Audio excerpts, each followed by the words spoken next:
Hey, welcome into the PHNX Cardinals podcast brought to you by the DraftKings Sportsbook app, America's top-rated sportsbook app. Be sure to like, subscribe, leave us a 5-star wherever you get your podcast.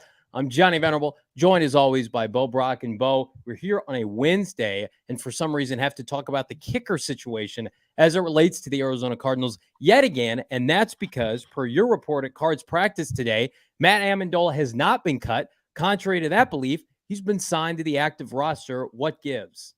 Yeah, I don't know at this point, man. I mean, I'm so tired of this organization being so against the grain. It's like it really is becoming tiresome, isn't it? I mean, like you've got the apologies, I had some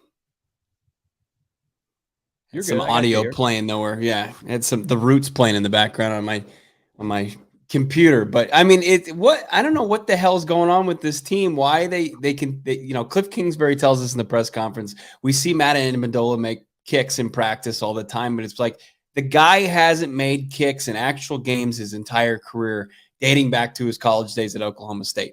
He's never hit over 80% of his kicks ever in his career. Never. Not as an amateur, not as a pro, not with the Cardinals, not with the Chiefs, not with the Jets, not with the Oklahoma State Cowboys. He's never hit over 80% of his field goals, and they think that this guy is going to come through in the clutch for them because they're just outside the box thinkers. They're against the grain. They, it's a player's coach. It's a country club atmosphere in the training camp in the preseason. They don't play the rookies. Like all this stuff, like, hey, just wait and see. It's going to work out for the better. But you can't spoon feed me Matt Ammendola, NFL kicker that you can rely upon on each and every week. This is where I'm going to put my foot down and say this is bullshit. Why didn't they come in and bring somebody in to try out? At least try somebody out. At least give us the idea that you're looking at other options here, but you're going to bring in the guy that missed wide right, like far 16, right. 16 of 23 in his career, under 70% completion for field goals. His long is 49. He offers nothing outside of an extra point, and you hope and pray he doesn't miss that. You're putting yourself up against an 8 ball if you're Kliff Kingsbury and Steve Keim. They must not be on Twitter all that often or social media when people are calling for their jobs, and they're going to double down on Matt Ammendola this week. This is not the week to do it. Maybe focus on the fact you've got a divisional game on the road this weekend. Now, I'm going to classify again as a must-win for this team. You cannot start 0-2 and 2-4, 0-2 in the division, 2-4 to begin the year, and then sit back and say, well, yeah, but we can have a liability kicker. The fuck you can. Not with the state of your offense right now. When your offense can't score touchdowns, this tells me that there's a little bit of ignorance here right now with this team thinking, well, we're going to be able to put up points because it's Seattle. Well, right. I have not seen a complete offensive game at all in 4 quarters. And so they're going to be in positions where they're going to have to attempt to kick a field goal. And can you imagine? He can't make a country club kick at State Farm Stadium. And I get Eagle fans were robust, but you're going to go do that against the 12th man in Seattle. We don't know if there's going to be inclement weather or not. But the Cardinals are not some offensive juggernaut where it's like, well, shit, we're going to score 4 or 5 touchdowns anyway, so it doesn't matter if we have a reliable. No, it's like Matt Prater to me was incredibly valuable last year, and we're seeing his value now. I know everybody was complaining in the preseason he was missing kicks. It's like what we would give for a compromised Matt Prater over this kid. And again, we're not in the business of giving out credit and like we're not the morality police, but at the same time, it's like you are paid to do a job, do your job. You're 25 years old. You're in the NFL. Either you're going to be productive or you're not. And so I don't even want to get on a Matt Ammendola because it's like he's not forcing the Cardinals to employ him. Right. This is a Cardinal problem. Right. I mean, and Justin Pugh can stick up for him and all the great things and empower this guy and make him feel like he's part of the team. But when it came down to it, the guy can't do his job as an NFL kicker because he's not an NFL caliber kicker. Look at Jordan P. in the chat. He's got the facts. 2 for 9 from 40 yards. He's still got a job. Can you imagine if I mean, that's just above 20%. If I operated at a 20% level of my job, my ass would be looking for new work. I mean, he looked like me on the driving range as far as his practice kicks. I mean, he's so far right, he's on the Republican ticket, man. I mean, he's like not even close, dude. I don't understand what they're doing. Bring in Blankenship. Bring in Eddie Murray from the 1990s. Bring in anybody, for God's sake. Like, he can't. Benjamin would be better off. I know he's got RB1 duties, and we'll get into that a little bit later, but enough of this. This is just stupid. Like, this is just being ignorant. This is just being stubborn. This is just being I don't understand what they're doing with Matt Ammendola. Now, if they cut him between now and then, between the game, fine. But he's about as unpredictable as the Seattle weather. It says it's going to be 75 and nice there, but it could change on a dime. Do you think, and I'm going to ask a stupid question here, and I don't want a stupid answer, but I feel like I'm going to get one because not from you, but just with this team. With the video of Justin Pugh coming to his aid, is this like the organization like kind of backing off and saying, well, shit, we can't cut him now because we just had this whole hoopla thing go viral, in part to my counterpart here, Bo Brock's awesome Twitter video of Justin Pugh coming to his defense. It's like the Cardinals, can they not cut him now because of that position that they be in? Like, yeah, you can't ask media a bunch of questions to Matt Ammendola, but then we can't turn around and cut him too. Do they have to buy themselves a week with this whole thing? I mean, God, I hope not. I mean, I don't know where they stood as far as Matt Prater. It just didn't seem like he had a chance. Kliff is saying that he's week to week. He at least got away from the day-to-day cliche that we're used to hearing from Kliff Kingsbury. He reserved that for the rest of the roster. But I hope not. I really hope that this team is more in the business of winning football games than in the business of winning in any type of medium, albeit social media or news clips where their player goes to bat for one of their teammates and that teammate is no longer on the team any longer. I don't care about that. If I was Justin Pugh, I wouldn't give a shit about that. Would you? Like, hey, I want a guy that if I'm in there and I'm playing close to 100% of the snaps and I'm in the trenches and I'm protecting Kyler Murray enough to where he gets us within a minute and 45 seconds, so in a minute and 20 seconds of tying this football game, and it comes down to a kick, I want to know that my hard work's going to pay off because there's going to be some guy that at least is going to give us a shot to tie this football game. Jordan Amendola doesn't do that. No, this is a great point. Difference between AZ and KC. Well, there are many, but KC cut him after he missed his kick against the Colts. We're keeping him after missing a game winner. Just insanity. Think he's going to start making kicks? Absolutely. And you know what? Like, this organization, they've had a lot of ups and downs, and we praise them when they deserve to be praised, and then we'll get on them when they don't do even the easiest thing. It's like, dude should have been gone on Monday. Bring a bunch of kickers in, you work them out, bring somebody else on. And even if that new person doesn't do well, at least it's not the definition of insanity of doing things continually again and again and again. I don't know. It's frustrating. And it leads our show today because it led Twitter on the practice report. He's like, I was assuming we were going to see him cut. Nope. He's elevated along with Chris Banjo. One of many moves, Bo Brock, that happened today at Cards practice. Eno's the top running back. However, James Conner is day-to-day. Kliff Kingsbury made a comment to you, Bo, that he could presumably not practice all week, but still play in Sunday's game. Yeah, he has such a grasp of the offense, and they're comfortable enough with James Conner that even if he can't go at practice, if he's minimal, if he's limited at practice, that he's a guy that comes Sunday, if he's feeling better, they feel like, okay, if the conditions are right, he could be back in his normal RB1 role. And maybe they'll monitor snaps to an extent, but they're comfortable as well with Keontae Ingram. That was something that I haven't put out there on Twitter just yet, but Keontae Ingram came up a couple times between Kliff Kingsbury and Kyler Murray, and the sixth round. No, it was questions that were asked, and I think they're excited about the idea. Kliff's, this is a quote from Kliff was, we kept 5 guys for a reason, and Keontae Ingram is the newest, most raw, green running back in that room, and now you've got Jonathan Ward IR'd, and you've got Darrell Williams. We don't know what's going to happen with him. He could land on the IR, or he could just be a guy that's not available for the next couple of weeks. And then James Conner. I mean, we talked about it on our audio-only podcast. Like, if Eno is the guy, what can you truly expect from Eno Benjamin, RB1? I mean, can you really lean on him, a guy of his stature, enough that to where you're not going to put him in harm's way? Can you kind of split it up enough and make it a work share to where you're going to get an impactful backfield? Yeah, and I think that's the biggest concern is health. 5'9", 210 with Eno Benjamin. Can Keontae come in and spare him? Can James Conner come in and maybe like goal line situations? Because I think you're asking for trouble, at least for one game, if you think Dino Benjamin's going to be able to carry 100% of the workload. You have to supplement it. And then if you want to build up over the next 3 to 4 weeks, 60%, 70%, 75, whatever, I'm cool with that. I think that's more effective than just thrusting him into the action and seeing him get a bulk of the workload. And by bulk, I mean like most of it out of necessity, because a bunch of these guys aren't going to play.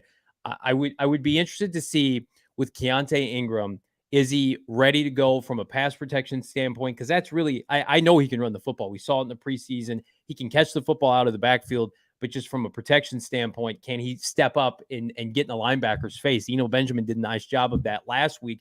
It's going to ingratiate you to Kyler Murray and the coaching staff. We're going to have to wait to find out. So the running back room remains kind of in flux. The receiver room also, Laquan Treadwell, former first-round pick from the Minnesota Vikings out of Ole Miss, native to my country in Illinois. I think went to the U of I, or excuse me, was from Central Illinois and then went to Ole Miss, obviously. Was a bust. He's been on 5 teams. He's on the practice squad now. If you see him, you would say, well, that guy's an all-pro receiver because he's built like a Greek god. It just hasn't translated yet to the playing field. Is this somebody that we could maybe see get active on game day in replacing maybe Antoine Wesley? Well, we have a torn quad for Antoine Wesley. I saw him on crutches and he was wearing a brace on his leg at the facility today. So, it's unfortunate. He's going to remain on IR, even though they designated him kind of to return. Hopefully that doesn't count against that for the Cardinals going forward, something we're going to have to dig deeper on. But yeah, could he be a guy? I mean, Laquan Treadwell, obviously it's always been there as far as 6'2", 215, one of the few Ole Miss wide receivers that is busted going to the NFL level, because we know about the success of DK Metcalf and AJ Brown. I don't think like he's a legit threat to make this roster, but look, if you're just going to take just kick the tires on former first rounders and bring them very low risk, put them on your practice squad and see what they got and maybe how they look in your system on the practice field, I'm fine with it. I'm here for that actually, but I don't think he's going to vie to take any significant snaps from anybody that's already part of this wide receiver core. And look, you're starting tomorrow. We're on D-Hop watch, officially a week away, and things should look a lot brighter as far as the wide receiver core just by him coming back. We need some love from the football gods with some injuries, with some personnel. Kiro and Omar are both echoing, I think, the sentiment of a lot of the fan base, Bo Brock, as it relates to Greg Dortch. Kiro saying, I'm just sad that Dortch got benched. Imagine D-Hop, Brown as the outside receivers, Dortch in the slot. You can still use Rondell for screens if you want to lose a few yards. Omar, I feel bad for Dortch. He was doing so good, and now he's not even getting snaps. It's amazing how offensive mastermind Kliff works. Like, who's ever doing good to take his snaps away? I would say for people who are waiting for Greg Dortch to play, you could be waiting a while because of the fact that Rondell, he had some explosive plays in the second half. We're a week away roughly from DeAndre Hopkins returning. I mean, Dortch is going to get his pull on special teams. And look, with this receiving core, you can never trust it with injuries. I mean, Hopkins was hurt last year. Hollywood Brown, God forbid, he's missed time in the past. AJ Green's 100 years old. Like, there are going to be chances for him to get back on the playing field. But I think what is most frustrating, Bo, is like Greg Dortch not only was effective, I mean, he had elite numbers at the beginning of the season just from a catch standpoint, a separation standpoint. And Cardinal fans are smart. We're not going to BS anybody on this podcast. We saw him with our own eyes make plays and help this team win against the Vegas Raiders and then win in Carolina. So it just, to me, it's like I am not of the opinion he should be ghosted offensively by Kliff Kingsbury. Yeah, it really was an injustice as far as what happened to Greg Dortch. I mean, we saw him from day one of training camp win one-on-one battles. A guy who's not big at all. He's not blessed with 6'2" height like Laquan Treadwell. He's not a guy that has a resume of being a high draft pick. He's an undrafted guy at a Wake Forest. He's a self-made NFL player that earned every single opportunity he got, and for it to just be taken away because somebody who the Cardinals utilized higher draft capital on a second round pick in Rondell Moore and just immediately took the role out from under Greg Dortch, and the team said, no, we're going to try to figure out, a good work balance for these guys. It was completely untrue. And we saw, was it 2 offensive snaps last week from Greg Dortch? Yeah. I mean, that's an arrestable offense for Kliff Kingsbury. Like, I don't understand how the hell that happened. I mean, that's just, it could, like you said, I mean, you just watch the game. You see Greg Dortch make an impact. You look at this box score, a traditional box score, where it's just catches and targets and yards and touchdowns. Greg Dortch made an impact. You look at the next level analytics, as he said, the separation he was getting, the routes he was running, the way he was beating defenders one-on-one.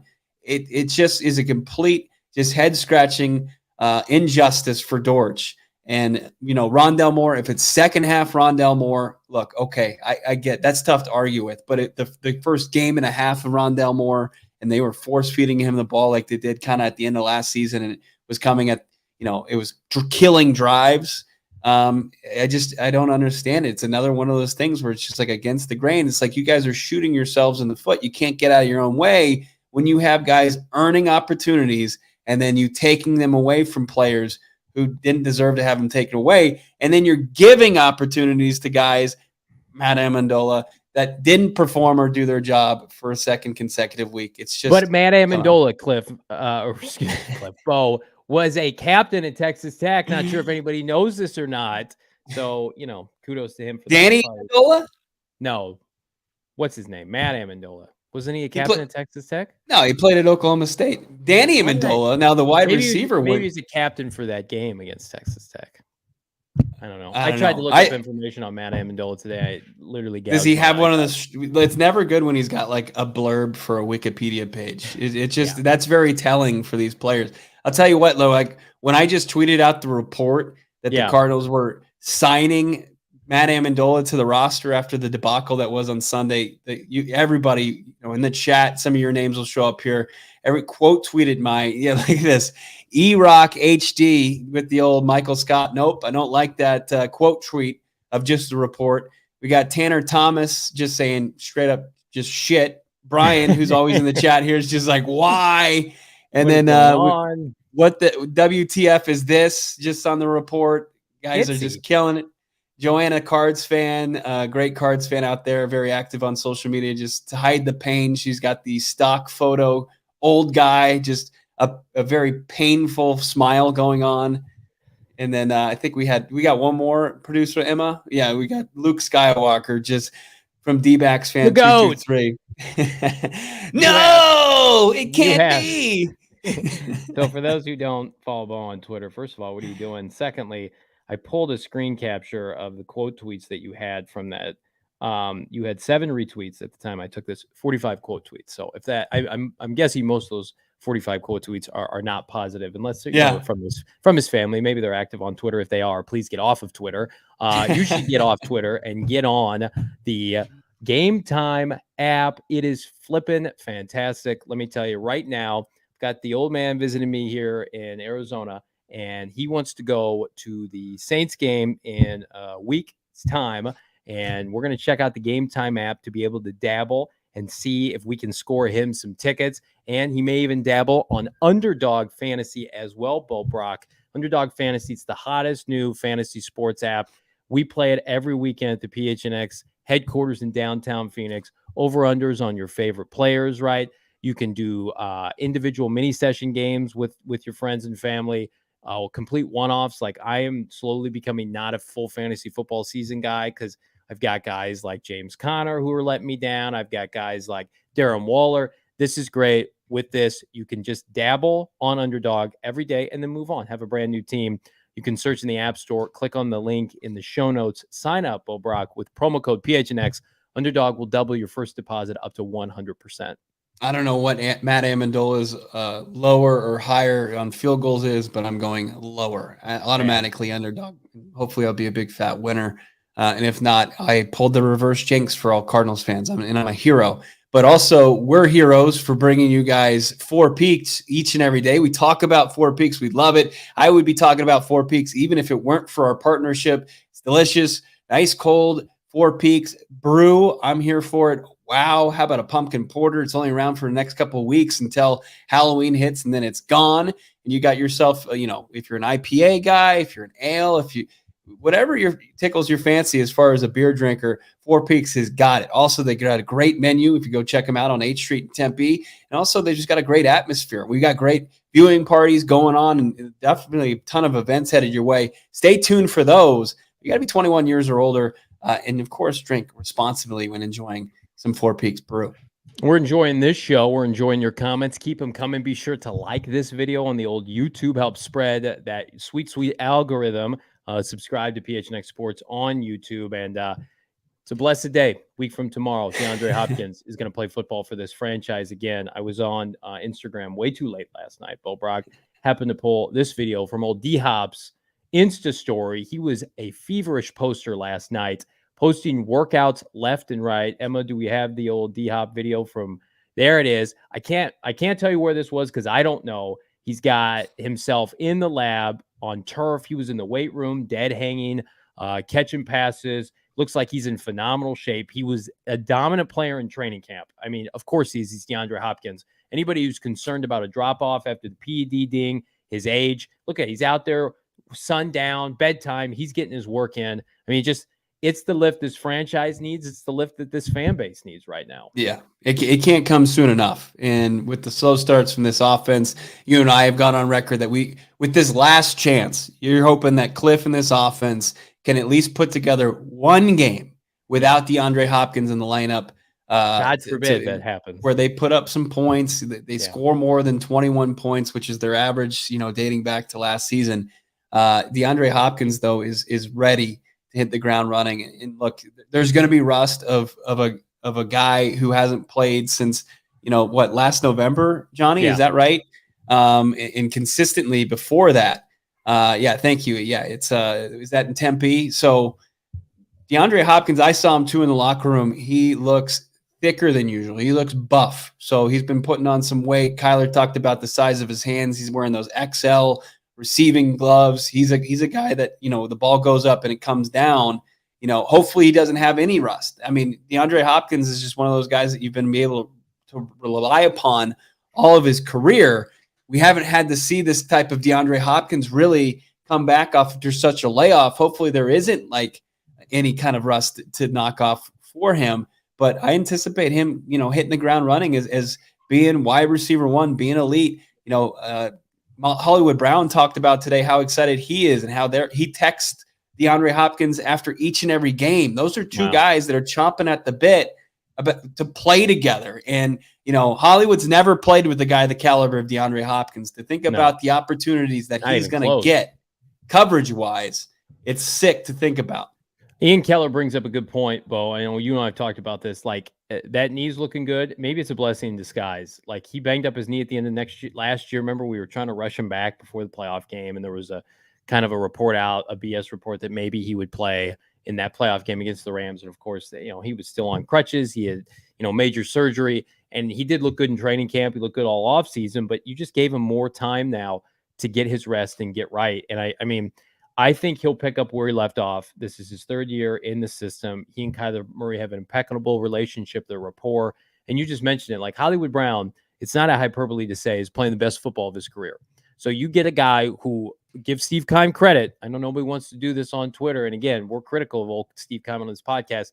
He viewed Hollywood Brown as an ascending player. And now you've got their stars kind of aligning at the right time. This is a weapons league. If you need any proof of that, look at the Cincinnati Bengals. Zach Taylor, say what you want. I mean, I don't think he's a very good coach.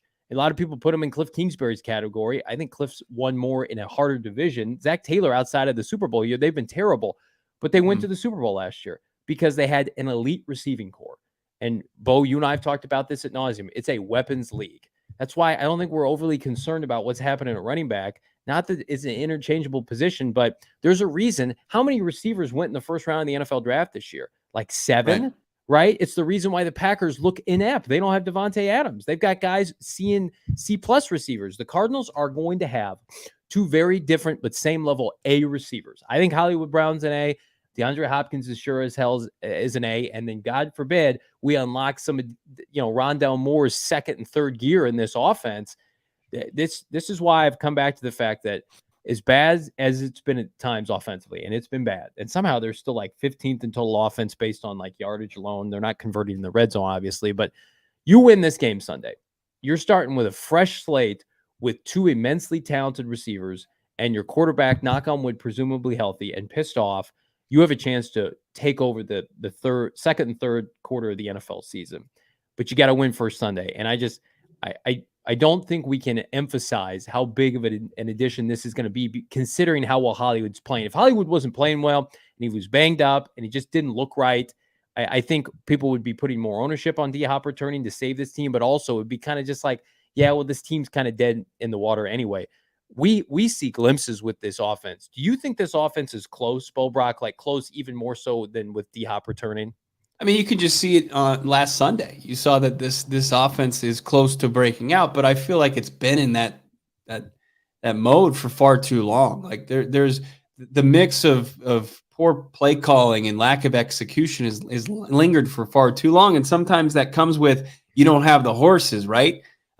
When you've got a guy the caliber of DeAndre Hopkins, when he's in the mix for one of the top 5 wide receivers in the league, like Devontae Adams, and the playmaking that brings, and the consistency of that playmaking, and what you outline there is across sports, you need home run hitters, and with those home runs, it can make up for some of the blemishes that you have. Like in the NBA, you got a guy that can fill it up from 3. You're going to be okay with him turning the ball over, 5 to 6 times in a game, like James Harden. Or if you've got a guy who can absolutely just hit the 3-run bomb, like Yordan Alvarez for the Astros, you're gonna be okay if he strikes out twice a game. But if you've got guys like DeAndre Hopkins and now with Hollywood Brown, you've got 2 of those guys in your lineup, and you can hit the 3-run homer, you can hit the deep, 3. It's a game changer, and not every NFL roster has it. And come Sunday, come week 6.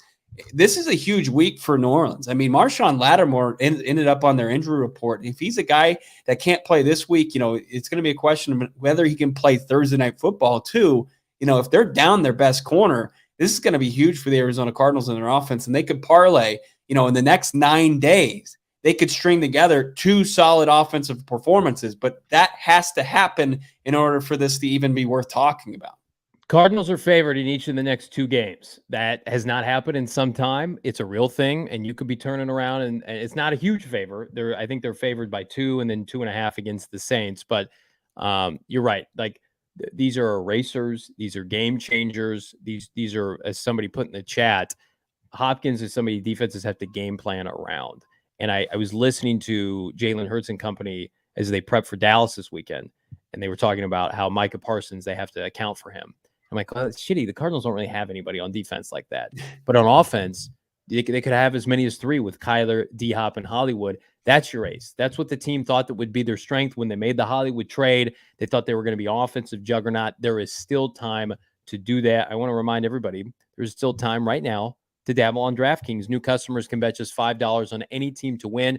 Get $200 in free bets if they do. Tomorrow night, we've got a slobber fest with the Chicago Bears hosting the Commanders. If you can stomach the matchup, there's money to be made on DraftKings. You can boost your winnings with step-up same-game parlays right now. For every leg you add, you can boost your winnings up to 100% with payouts bigger than ever. Why would you bet on football anywhere else? You wouldn't. And to make things even sweeter, you can throw down on step-up same-game parlays once per game day all season long. I'm taking the Justin Fields over in passing yards, and it's simple. You can too. Download the DraftKings Sportsbook app.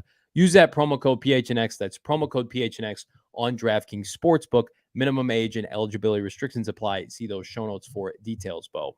The only thing that's going to make that game watchable for 60 minutes is some OGs. Because OGs, it flavors life. And, if you watch those 2 offenses play, they might haunt your dreams or keep you awake all night long. But if you take OGs and you get into their new game-changing sleep edition gummy, you're going to sleep like a baby. That's right. OGs is now flavoring dreams with their 2-to-1 THC CBN ratio gummy. CBN, you're like, what the hell is that? It's the compound that helps specifically with falling and staying asleep. And their sleep edition gummy is the delicious aquaberry flavor. Can't go wrong there. Highly recommend you check out OGs online at ogsbrands.com. That's OGEEZbrands.com. Find them on Instagram as well at ogsbrands.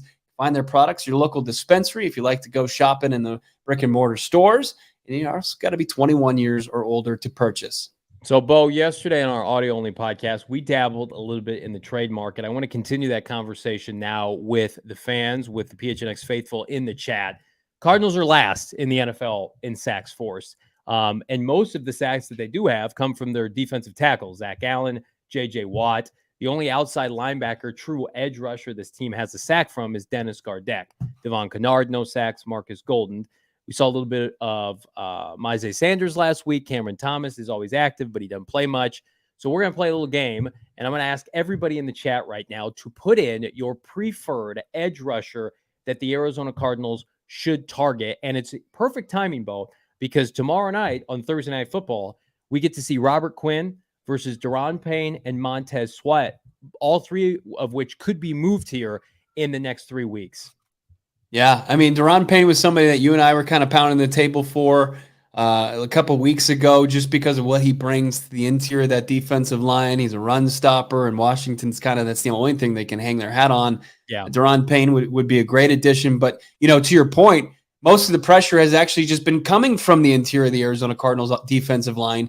You need more pressure off the edge, I think, and you start to see it.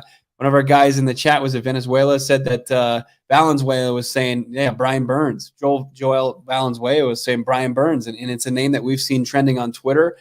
You had mentioned, would Carolina be maybe they wouldn't want to trade a guy, like at 24 years old and all the upside that Brian Burns has. But I think the edge position is something that you really have to start to pay attention to around the league. Yes. Look at watch New Orleans this week. They play Cincinnati. Cincinnati's trending in the right direction. They've had an uneven season to start, just like the Cardinals. If they can hand an L to New Orleans and maybe the Saints lose Thursday Night Football, does a guy like Marcus Davenport become available? Guy in the final year of his contract, or then you have to start looking around guys who just need a change of scenery and guys who, who haven't produced with their current team that just maybe with a new situation could produce, like a Cleveland Farrell in Las Vegas, or, a guy like Jerry Hughes who's having a good season, long in the tooth as far as the position goes and playing for a hapless Houston Texans team. Like, there are plenty of guys out there. I just hope that Steve Keim is hitting is really working the phones and trying to acquire a guy, because now, talk about the definition of insanity. As far as this pass rush on the edges, you're not getting enough production. I'm sorry, but it just hasn't been there, despite the solid seasons from Zach Allen and J.J. Watt, Rashard Lawrence when he was healthy. You need guys who can bend and get around and take advantage of open rush lanes and get home. And your secondary is playing well too. Kind of that's the thing of it is like, we don't have any interceptions from that group. But, man, the interceptions come at the end of the day when there's pressure in the quarterback's face. You get an errant throw from the quarterback, and then the defensive back can make a play. Cardinals have, you could make an argument, 3 Pro Bowlers in their secondary right now with Jalen Buddha and Byron Murphy. Zach Allen's playing the best football of his career. We've seen some glimmers. I'm not even going to touch the inside linebacking core because I don't want to jinx it, but it seems like a couple players, maybe a certain number 9's on the rise. It is the biggest hole on the team. We talked about it in the preseason. And I think the disappointing thing is, like, Marcus Golden was supposed to be kind of the placeholder this year. Like, we can pencil him in 8 to 10 sacks, no problem. When that's not working, then we have a huge glaring omission on an otherwise really nice defense over the past 3 weeks. I threw out the name Montez Sweat because they picked up Washington, his 5th-year option. He's got about 18 months left in that dumpster of a franchise. There's talk around Rivera could get fired. That whole thing could be gutted in an offseason. They have not signed him to an extension. He's never had double-digit sacks. He's come close a couple times with 9. It reminds me of buying, not low, but his makeup, his physical traits are just like Chandler Jones. 6'6", 260, long, athletic. Never, and I know the Cardinals haven't had many. They never play with a lead in Washington. So you think about if you finally get your offense going and let Montez Sweat or somebody like that have an opportunity to go after these immobile quarterbacks with Jimmy G and Stafford and now Geno. That's the kind of move I would make if somebody came to Steve Keim, because a lot of people nationally don't think much of the Cardinals, and that's fine, and said, hey, Steve, give us your first for Montez Sweat. That is something you would have to seriously consider. Number 1, he's under contract next year. And number 2, your picks will be able to beat most every team that feels like they're in it right now. because most teams probably don't feel like the Cardinals should be taken seriously. Now, Keim and Bidwell don't think like that. So your second or third round picks may be more valuable than, of course, the LA Rams or the Niners or whomever. And if I'm Steve, I'm looking at this twofold. You got Marcus Golden, Zach Ertz, and Kenyon Drake once upon a time for a bunch of ham sandwiches, 5th and 6th round picks, throwaway picks. You want to duplicate that? I'm fine with that. I would think somebody like a Jerry Hughes. I remember when Carlos Dunlap went from the Bengals to the Seahawks, they flipped a 5th round pick. But if you want somebody that's going to be, I don't know, like a centerpiece of your defense, which I'm totally a fan of, I don't spend a premium draft pick. Help your defense now. I know it's going to be a robust edge rushing class next year, but I don't have the patience to wait 24 months for a rookie to pop. I give me a proven commodity now. And if I'm Michael Bidwell and I see what Steve Keim just did with Hollywood Brown, let's double time that. Let's keep adding veterans that are upward trajectory, mid-20s that can help us. And say what you want about Keim. He's got an eye outside of kicker for good pro talent. Right.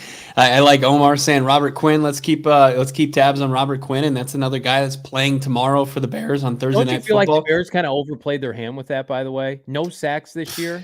Yeah, that'd be great. I mean, if his price tag's coming down, but like to 91 Claycomb's point, like national media starting to say, and they're playing easy connecting the dots, usually because the fan base is so robust, and like you got the number 2 media market in LA, and then you got the huge fan base that is the 49ers. If they just easily connect the dots with these big names like McCaffrey or whoever might be also available, they're going to do that first. But it doesn't matter. If Steve Keim picks up the phone and he offers the best deal, Cardinals need to get it done. And like, it's one thing if you go get a Jerry Hughes or a Cleveland Farrell, but if LA, the Rams are going out there and getting Brian Burns, and 49ers are going out there and getting Christian McCaffrey, that's where we're going to be pissed off. Like if there are players to be had, and Steve Keim, with whatever cap space they have available and draft capital that they have available, if he doesn't use it, because, as your point last week, tell me why they shouldn't hold on to those draft picks.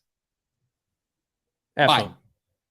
F them, right? Well, you don't want some guy from Bumblefuck University again. Yeah. Panera Bread University, Panera Bread Tech, Grambling State. That's a real college. I'm not making fun of people who went there. I'm sure they got a good education, but I've seen it one too many times. And again, when was the last time a rookie has made an impact for this team? Oh, wait, his name was Kyler Murray, and he went first overall, and they had to play him out of necessity because they were starting over. There has not been a rookie that has come in, had a Micah Parsons effect year one, somebody like that. It doesn't happen for this franchise. And that's okay if you can pull an LA Rams, trade your top picks here and there, and then you hit on your middle picks. We can wait on somebody like Zach Allen to develop if you're nailing your first pick, if you're trading it away for all pros and pro bowlers, and you're buying low, like on Hollywood, and he turns into a star, like you did with Chandler Jones, and he turns into Chandler Jones played his best football in Arizona, not in New England.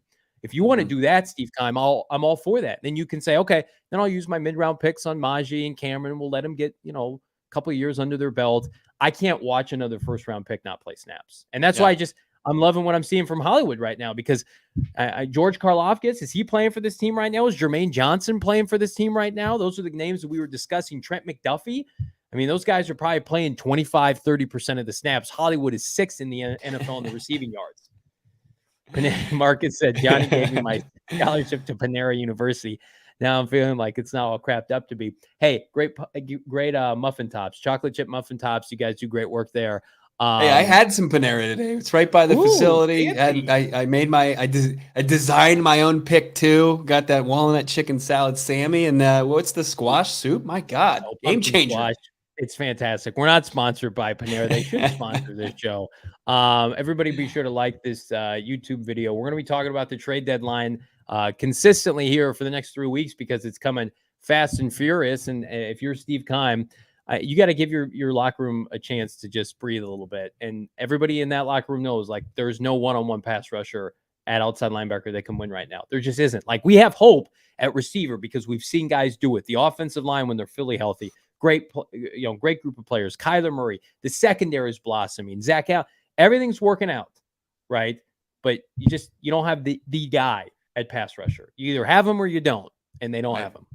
It's like Michael Jordan said, that in the decisive win or go home game. Some can and some can't. They don't have guys that can right now at the pass rush position that are winning on a consistent basis. Like, I think the junkyard dog, Marcus Golden, is a great complimentary pass rusher, but when he's a guy and he's facing double teams sometimes, it's tough for him to rack up sacks or really make an impact. It's been a slow start out of the gates. Hopefully that's somebody that comes alive, and regardless of what they do at the deadline, has a year that we think or we thought Marcus Golden can have, but we just haven't seen the production yet. We just haven't seen the production at all from that position from a bunch of guys. And say what you will about Majay and Cameron Thomas. It's just like nobody's getting it done in a little playing time. Next June. Yeah, we'll see you next June, guys.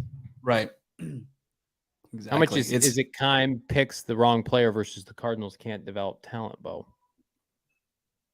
I mean, it's probably a pretty good combination of both. I mean, Golden was a double-digit sack guy before, and he's a Keim pick, and he went away to New York, came back, and was still a double-digit guy. But, I mean, who else? I mean, Chandler, they had to go outside the organization to bring in.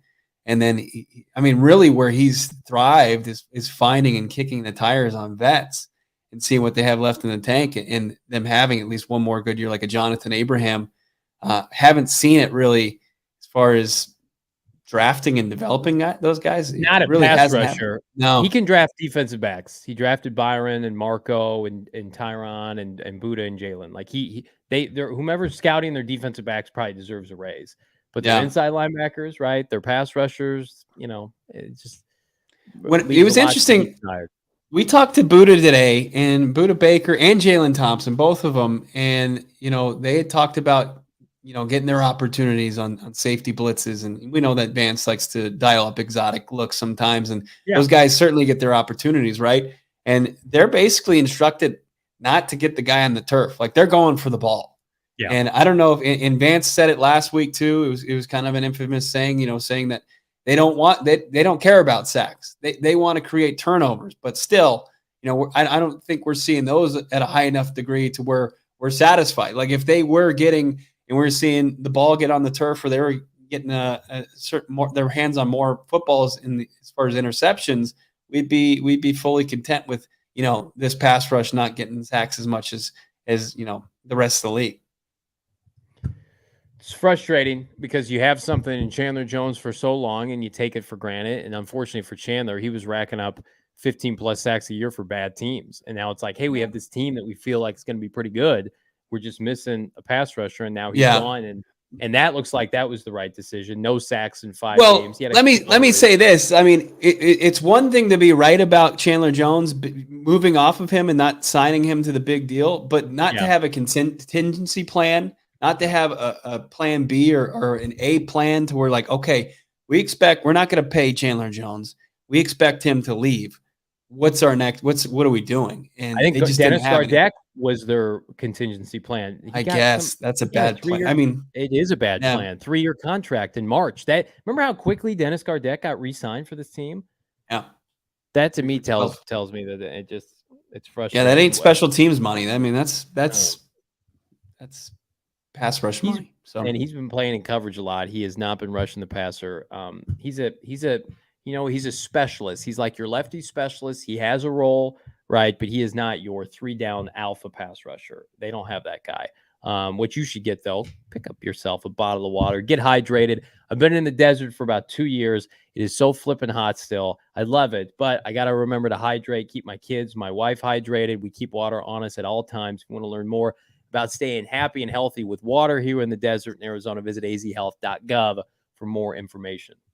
And I know most of you are like myself and Johnny, and you have horrible taste as far as mostly everything, clothing. Yeah. Right now, football teams until they turn it around offensively, and then furniture. And you can at least help yourself out with the furniture part. More Furniture will help you spruce up your home during More Furniture's fall sale at morefurniture.com. That's more without the E. MOR, furniture.com, plus you'll receive a $100 gift card for every $1,000 you spend. Check them out, morefurniture.com. Want to remind everybody right now, check our guy out, Howard Balzer at gophnx.com, cranking out fantastic work. Sign up and become a member today using that promo code Howard, And if you sign up, ladies and gents, for an entire year, you get a free t-shirt from the PHNX merchandise locker, like the Hollywood Hills sign on Camelback Mountains. Fantastic. Look at that shirt. The hottest new shirt in the Valley, only rivaled by this one, the Touchdown Celebration shirt. Both are available right now in, I would say, limited quantities because they sell out quickly. Go PHNX.com, become a member of the PHNX merchandise locker. PR Mac asking, did we have Hassan Reddick? Will Simmons be the next one? And I think that is a question many fans, PR Mac, are asking themselves is we see the potential with Isaiah Simmons. We saw the potential once upon a time, maybe even less with Hassan Reddick, playing him out of position. I will say Isaiah Simmons played his best game in a long time against a good team with a lot of good players, a lot of players that he was drafted to help kind of mitigate and clean up in the middle of the field. I would just love, Bo Brock, and we say this, I feel like every week, to go 4 weeks and just chalk up quality start after quality start after quality start for Isaiah Simmons. And by Thanksgiving, we're not talking about does this guy have a future, but thank goodness that it worked out and he can just settle into his role. Yeah, come next offseason, you're just saying, yes, we're going to pick up the 5th-year contract, and that's no longer a debate on whether that's the right move. And to see everybody's point about Hassan Reddick, in the chat, absolutely a great call. It took 4 years, right, to figure out what his role was going to be, but he's absolutely one of the better players in the league, playing that edge position and racking up sacks. He made his presence known, when Philly was in town on Sunday. So it's I don't know about Arizona anymore. Roquan Smith looked a little iffy, especially out of his shorts on that goal line play. Did you see that? He did. I think it was a wide receiver reverse, and poor Roquan Smith, he looked like he was on ice skates. We all need to be rooting for the Commanders to get worked by the Chicago Bears tomorrow. So they open up their roster and they say, come and make us offers for our quality players on this team. They're losing a lot of games like 17-15 or whatever. Their defense is good. I want to cherry pick some of those defenders. I want to swarm like buzzers, just like Carolina. For me, like as days go on, like I feel like the Bears are less and less of an option to trade with because of the robust cap hit to Robert Quinn, the fact he's older, the fact he's not producing. And then, listen, we don't have to trade for Roquan if Isaiah Simmons is playing like he did last weekend. Like that becomes a moot point. And Isaiah Simmons was drafted by this franchise, if as my counterpart so eloquently put it a couple weeks ago, it took them forever to bail on Andy Isabella. I don't think they're ready just yet to bail on Isaiah Simmons. Don't bail on us, this tandem. We're here every day. PHNX Sports on Twitter. Check us out, PHNX_Cardinals. Subscribe to the old podcast wherever you get your podcasts. Like it, leave us a review. Like this video right now. Bo and I are back manana with an audio-only podcast. And Bo, a couple days away from a big NFC West matchup in Seattle. Bo and I will be in studio with the great Frank Sanders come Friday night to get you primed and ready. But until then, for Bo Brock, I'm Johnny Venerable. We'll see you tomorrow. Peace.